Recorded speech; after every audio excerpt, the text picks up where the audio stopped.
Hi, welcome to Very So Much 90 Day, our new show where we talk about 90 Day Fiance because we're obsessed. My name is 𝗬𝗧𝗏. I'm a divorce attorney and I'm also a YouTuber. And I'm Charlie and I'm her boyfriend. And here we are talking about 90 Day Fiance. Charlie, do you want to give them a little background into our history with 90 Day Fiance? It became an obsession of ours to get us through COVID. We needed something that was marathon available to us. Hours. Trash. We needed to talk about it. We needed something that we could bond over, that we could laugh over. And I think maybe it was the introduction of Big Ed. Big Ed. On he really drew social us in. media, where I thought, who is this guy? Yeah. No and why is he dating somebody like Rose? We needed to figure it out. We needed to know. So we dug in. I think the first season we watched was season 4 of Before the 90 Days, because it did feature Ed. Also had... or was it the other way? Nope, it wasn't the other way. It had He's the one that has Darcy. all of this in the back pocket. Right. I get them all confused. Big Ed was definitely our introduction, who has, become a little bit more controversial over time, for Truly. sure. What made you accept the offer to watch 90 Day Fiancé with me? Well, desperation, to begin with. We needed something. Also, Big Ed was fascinating. But then I think we tried watching the early 90 Day regular show, and it was depressing because it was all men in their 30s having girls in their early 20s come to the United States and live with them and be their wives.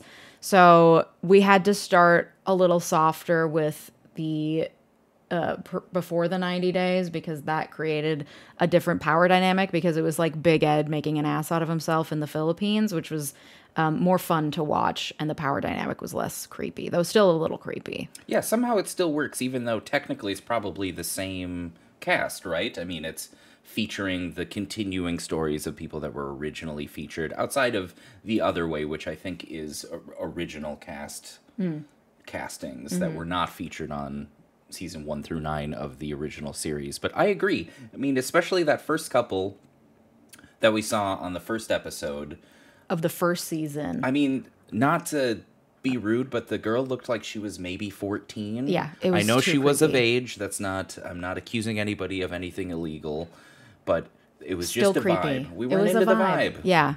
So we got into it gently through The Other Way and Before the 90 Days.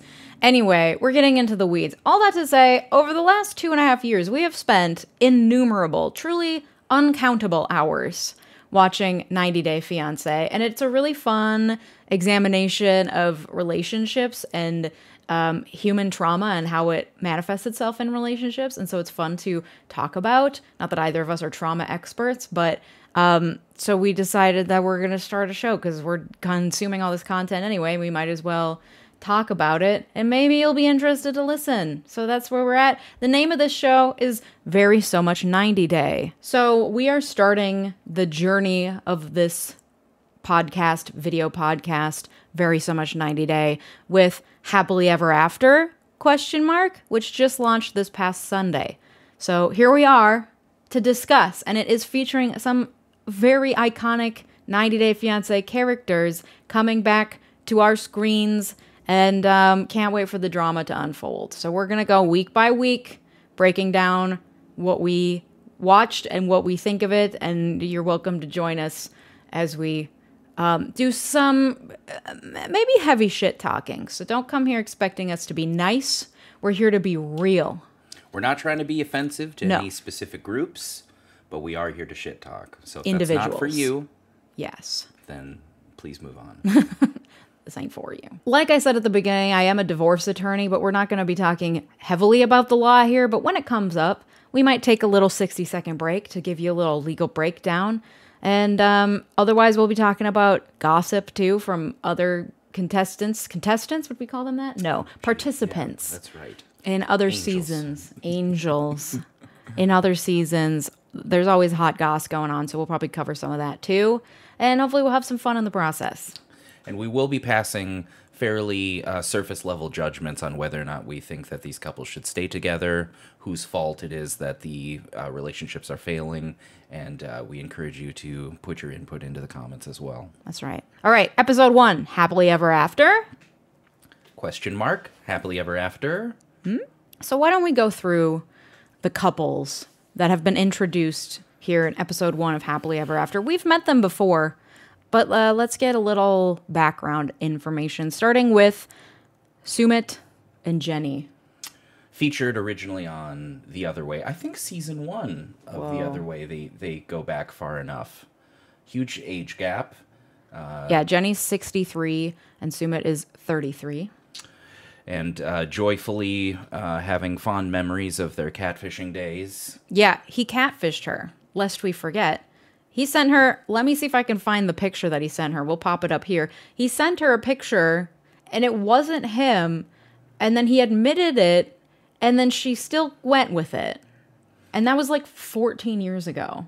Yeah, just, I still want to meet you, even though you've been lying to me this entire time. I'm still interested in meeting you for some reason. But she did she not have a relationship with their parents as like a live-in sort of... Yeah, she went and visited without telling them Right. that she was romantically interested, and then became friends with his parents. Do not trust people that catfish you. I'm sorry say to say. no. Yeah. Don't let them talk you out of it. You're starting on a bed of lies. A bed of lies. We simply can't have it. We cannot start that way. But it's very funny that they laugh about it. They do. I mean, I think the biggest other maybe catfishing example would be Williams and Yolanda. Right, but we don't even know if he existed. It never got beyond Right. texting. Although, I think it is hard to say whether or not Yolanda would have been willing to still meet who Williams was. I think she would have. Having been catfished. 100%. I mean, She was in her kids knew. They knew it knew was happening yeah. from the get-go.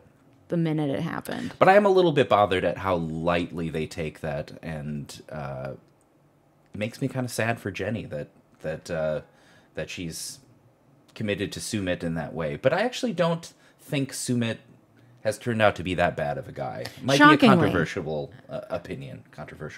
Controversial opinion. Shockingly, I agree. And they seem genuinely, well, I was going to say they seem genuinely happy. Certain days they seem genuinely happy.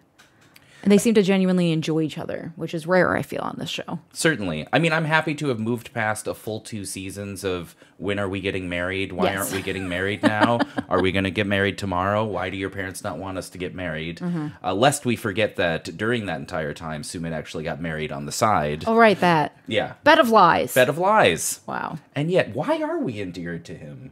Why is it that I feel like he's kind of a good guy, when really he's probably not a good guy? He's lying so much. So much lying. Very so much lying. So much lying on 90 Day. Now we've reached happily ever after because they've become married. And now I anticipate this entire season will be about his parents again. Though they did in this episode tell his parents finally that they got married, and we thought that they would stretch that out for the whole season. Totally shocked by this. Yeah. I mean, the fact that they would drop that bombshell and not make us lead up to it for at least a couple of episodes. They must have a lot, They must have a lot. It's going to be a juicy couple. I can't imagine. That's disgusting. But Juicy. I'm excited for their arc. Somehow, after how many seasons have we been watching them? will Jenny continue to be involved in the Hare Krishnas? Oh my God. She loves chanting. Sumit's family still make fun of her fat arms like they did in the first episode? I gasped I mean, when they it was said that. shocking. Seemed like a real inside joke between them. They're creating alliances and not supporting their son, and maybe that's what endears me to Sumit. Yeah, he seems like a victim, even though he's being a dummy. Are we being manipulated by TLC? Yeah, all the time. Being gaslit. Gaslit, girl bossed. The only other thing I have to say about Sumit that I think I struggle with, and this is something that I think comes up a lot in this show, is just cultural differences in how they manifest themselves in people's behavior in relationships, and how to take that, because I don't want to be insensitive and I want to be understanding of differences, but also sometimes it's hard. And I think of Sumit as an example because he is so devoted to his parents, but also afraid of them, but also wants to do what he wants. And I think he's really torn by that. And his parents are so obsessed with him serving them.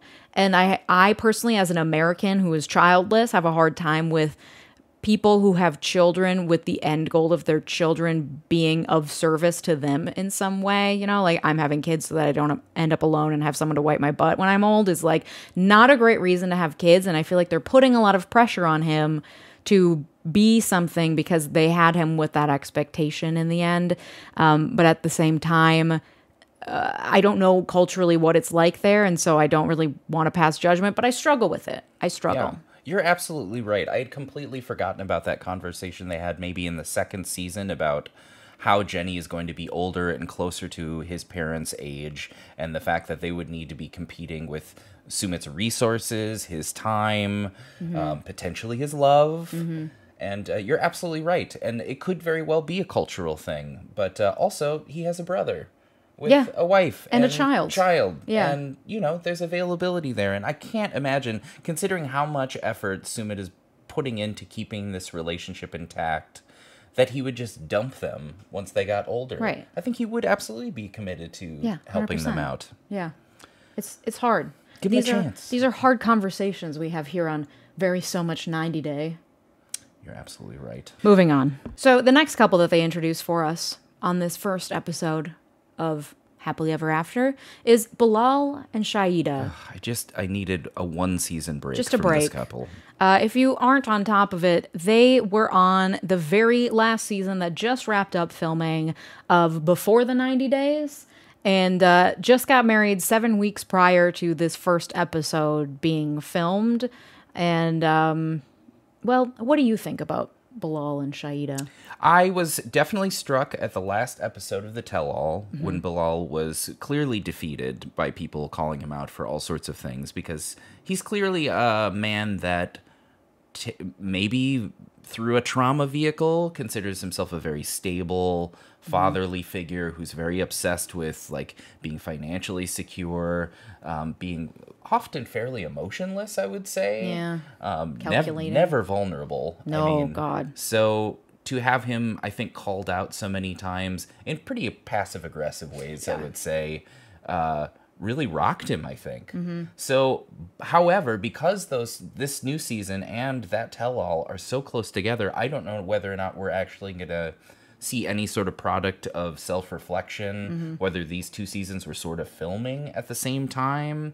I don't know. I'm not sure what to expect. What do you think? Well, yeah, I'm interested to see it. I will say, in this new episode, 7 weeks, I think, has done them good in this relationship, surprisingly, because they were so combative for all of the last season of Before the 90 Days, and it just felt like nonstop bickering and nonstop kind of not understanding each other because he takes things so seriously and she tries to be playful, and then they were just butting heads about it. In this first episode, I can tell that they've spent 7 more weeks together because they seem slightly more playful and slightly less fucking miserable than they seemed for all of Before the 90 Days. I could totally agree with that. I mean, we started out with them making snow angels and showing us how good their relationship is, but I think you can get a vibe from them that things are going well. However, they're just not addressing the having a baby situation. The baby in the room. Which, you know, I'm not siding with Bilal on this, to be honest, because we've got an age situation to consider. And if we know anything about 90 Day Fiance, it's that men have no idea how maternal clocks work for women at all. I mean, Michael's expectation that Angela was going to have babies, I'm kind of surprised that Sumit hasn't brought up Jenny having children. Right. You're only 63. It seems a little bizarre and sort of a weird trend with a lot of these men in 90 Day Fiance. Well, I want children, so you're 53. It's time to have babies. Oh my God. For background, Bilal's 43 and 𝗖𝗍𝗍's 37. And in the prenup, they agreed that they would have children before she's 40. I don't know if they specified if she would be pregnant before she was 40, if she needs to give birth by 40. But the clock's a ticking, and Bilal seems entirely in denial about the fact that he has signed a legal document saying that he will be a father again within the next 3 years. I mean, what are the consequences of not fulfilling that? I do have to say that I felt like they really gave us 6 full episodes of tension around a prenup agreement, which was really stretching out a storyline for the last season. But, truly. I mean, speaking of prenups, what do you think those concerns are? Do you think that they're valid coming from a law background? Can you tell us a little bit about that? Yeah, so prenups are something that I think is a very useful tool, especially if you have assets, but even generally to be able to say ahead of signing this contract, which is a marriage contract, signing a contract that says what will happen if this other contract doesn't work out, which is something that you include in pretty much every contract that you sign normally. This just includes a lot of emotions and things so a lot of people have a problem with prenups. The issue that I took with the conversations they were having around this prenup was Bilal was asking, are you going to take me for everything that I'm worth? And then Shahida, his ex-wife, came in being like, I'm really concerned about the children and you taking money from my children. Which is a valid concern, but it's not how the law works. I practice law in Minnesota, so it's a little bit different. I think they're in Missouri.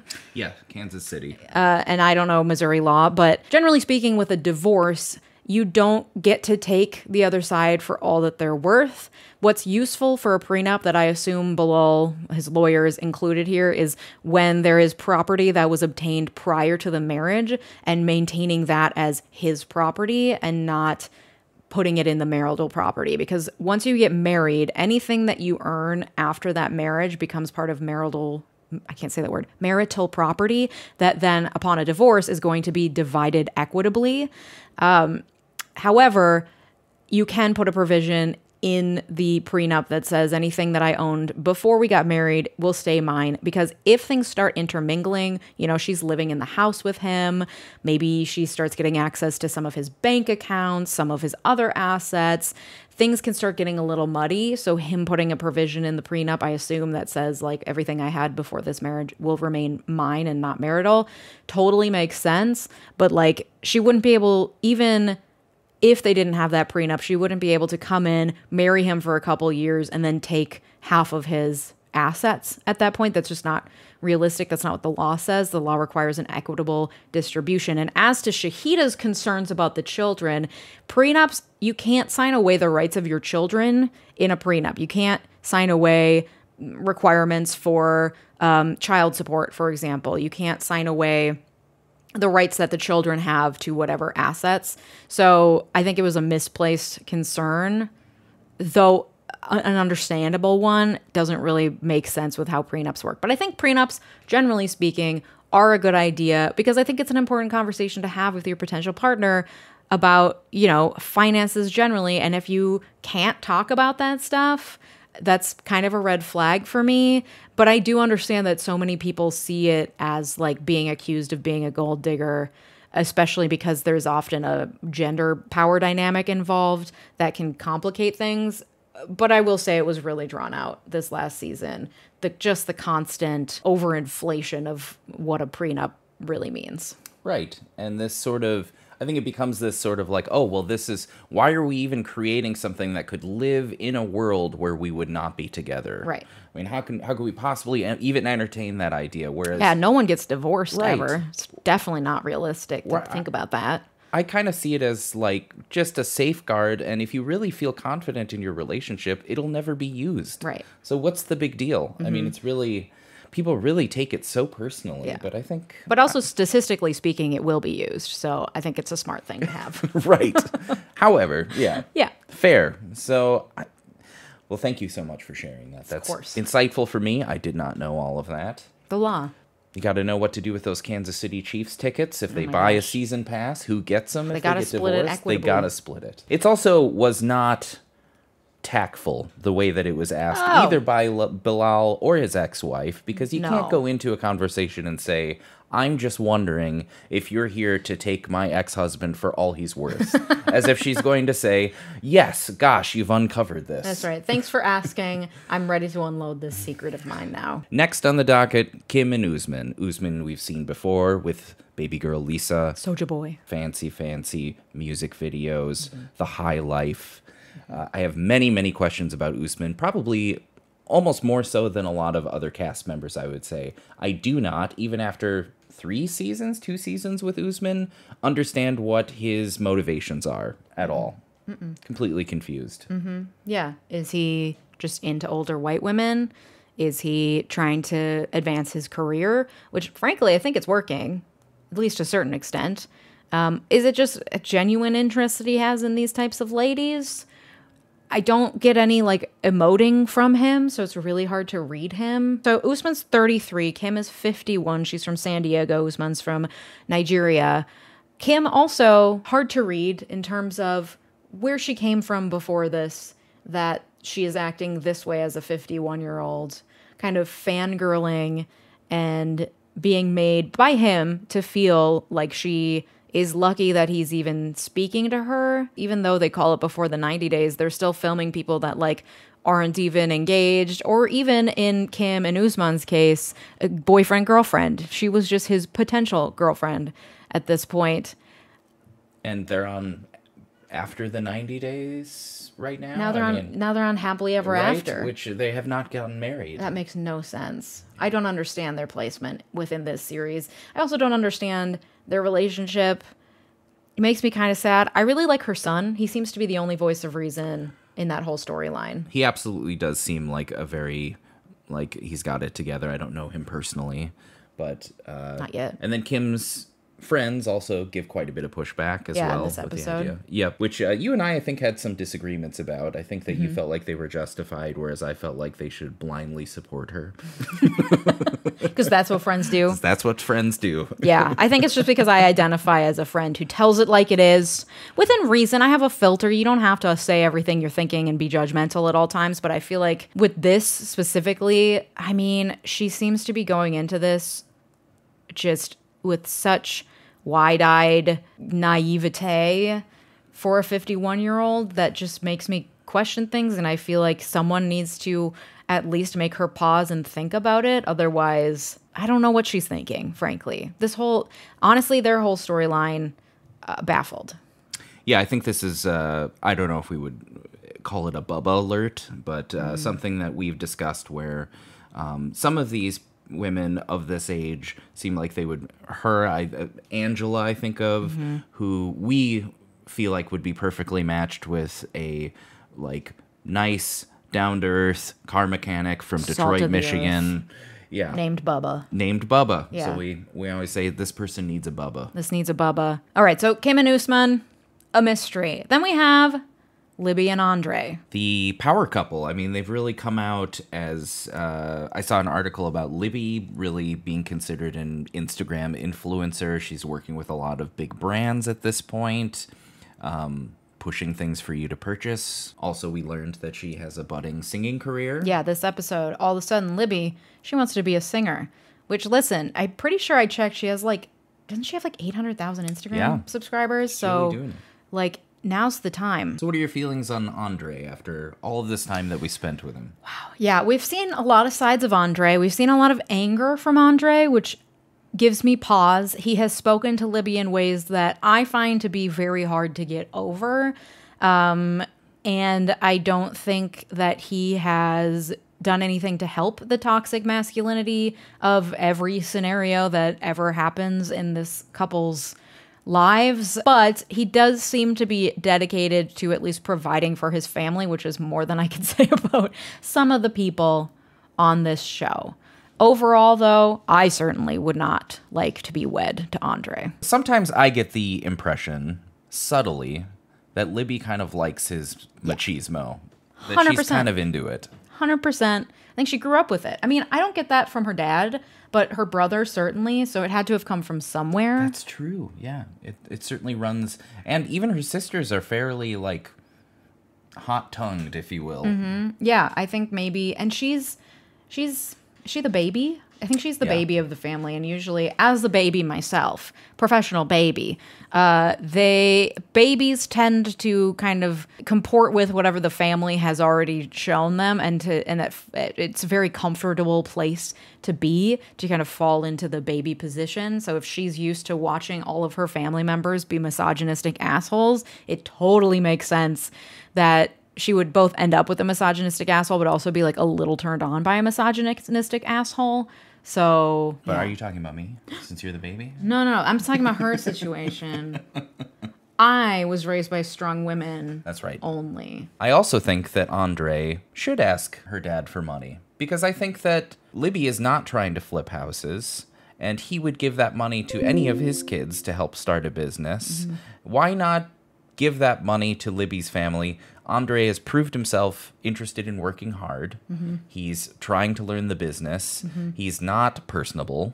But he does seem like he knows what he's doing. He's picked it up. He's not lazy. They're going to use that money toward building a family around Libby and their kids. And I think that's what Libby's dad wants and would want. And he would do it for any of his biological children. It's just, instead of Libby asking for it, it's Andre. So now everyone's up in arms. Right. They're all afraid that he's taking away a piece of their inheritance pie.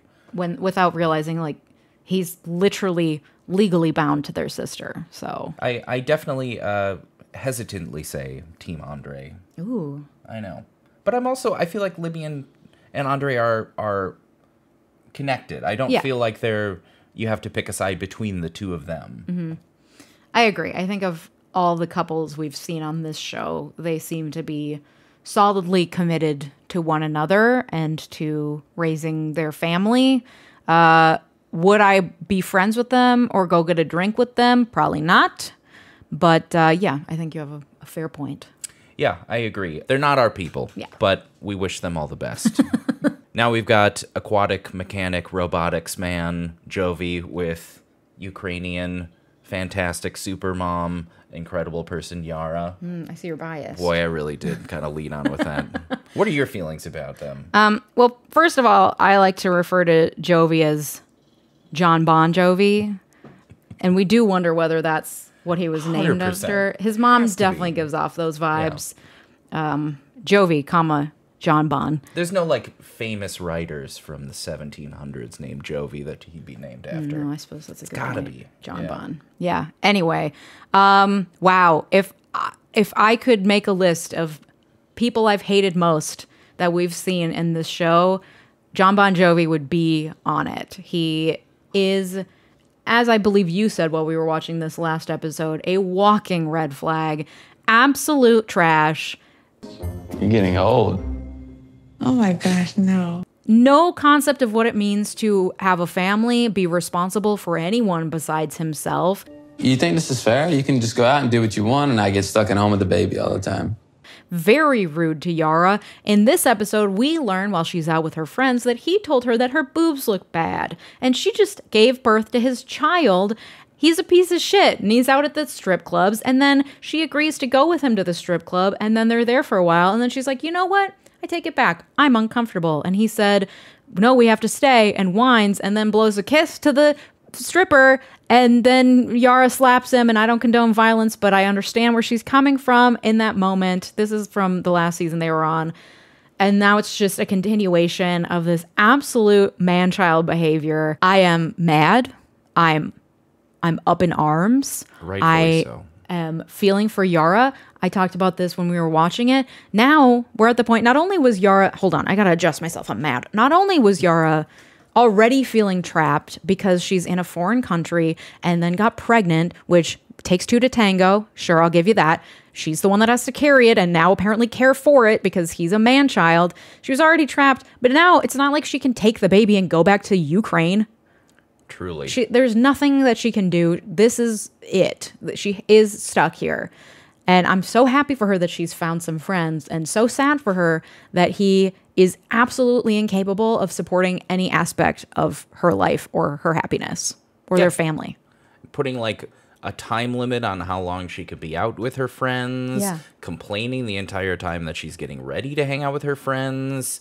I think one like sort of shining thing is that Jovi's mom gets it. Yeah. Where she's like, my son is being a piece of shit. Yeah. And Yara's a great mom and she's doing her best to raise this child in the face of another child that lives there 8 months out of the year. I mean, I don't know whether or not they had planned this baby or not, but I almost think it would be worse if they had. Yeah. Because Jovi 100%. really like Doesn't get it. Does not get it. Clueless. And the fact, I mean, how would you feel if your partner was constantly saying, I miss the old you. I miss your old boobs. I miss... When you were fun. When you were fun. I mean, it's unbelievable. Plus, this is going to be a record of the first years of this child's life. So what is going to happen when this kid is 18, 20, and interested in watching their parents on 90 Day Fiance? How do you think that they're going to feel about their father talking like that to their mother? Something tells me, though, that growing up with him, they'll probably feel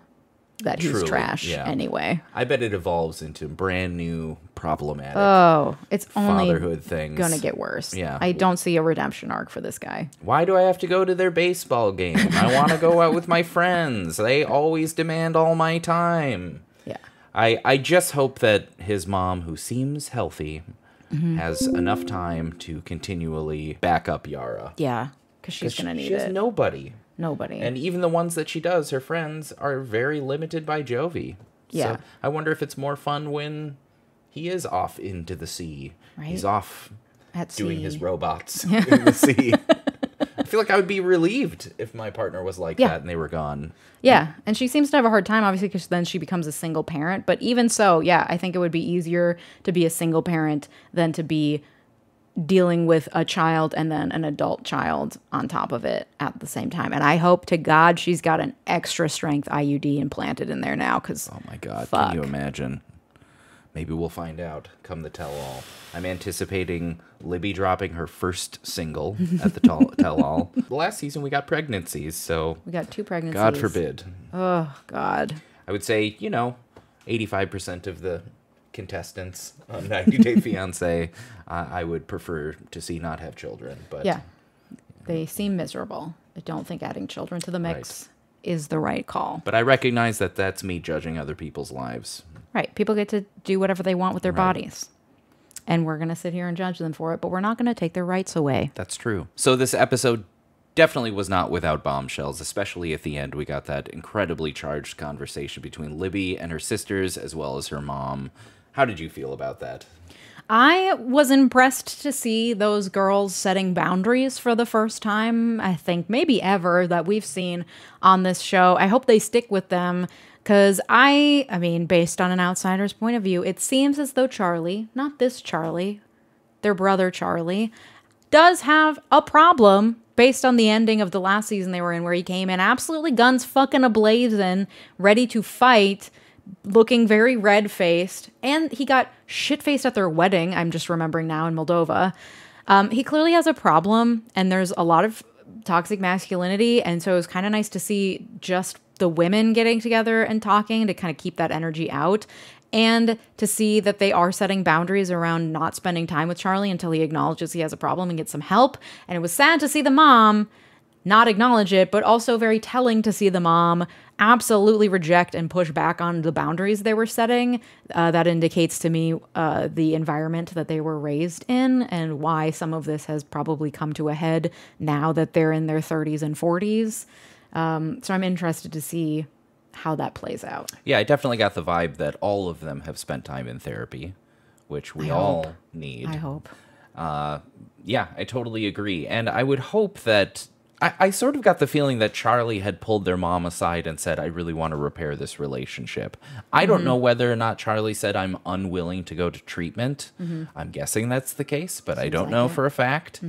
But I think in those scenarios, it's maybe difficult to see that everybody would be a lot happier. I would assume even Charlie, if he did get the treatment that he needed, but... people are too proud for that sort of thing. Yeah, especially when you add the toxic masculinity in there. Plus, I mean, I think everything is sort of calibrated up when you live in Florida, where the insanity is at a high peak. Truly. So, depending on where you live, Charlie's actions might have not seemed very normal. that extreme. Who's to say? But we want to see Chuck feel good about his family. Yeah. He clearly loves them very much. And I'm not saying the mom doesn't either. She has some therapy to go to, but don't we all? He tries so hard.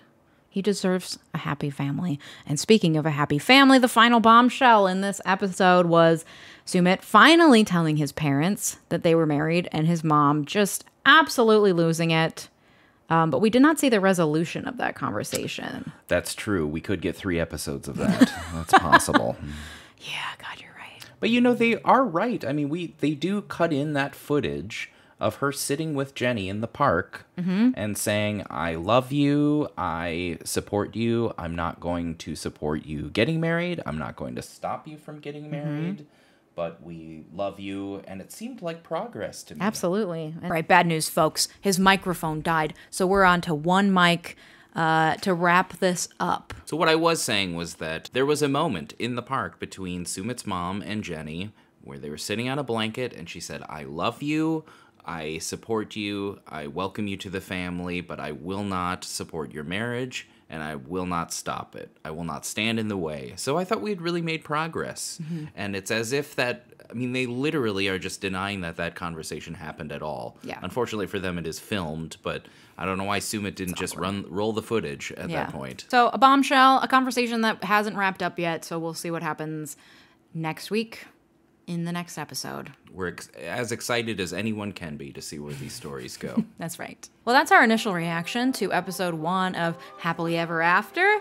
We're going to be here every week reacting to new episodes of Happily Ever After. And then once the single life starts next month, which should be thrilling, we'll be back again to review those episodes as well. So you'll be seeing a lot of us here. If you liked this, don't forget to subscribe, hit that thumbs up button, comment down below if you disagree with us, and we're here to have lively shit-talking conversations in that comment section, and we welcome it. Yeah, sometimes some unpopular opinions from us, but I think we stand by them. That's right. So thanks so much for joining us. Yeah, thanks so much for watching. Have a good day. Bye-bye!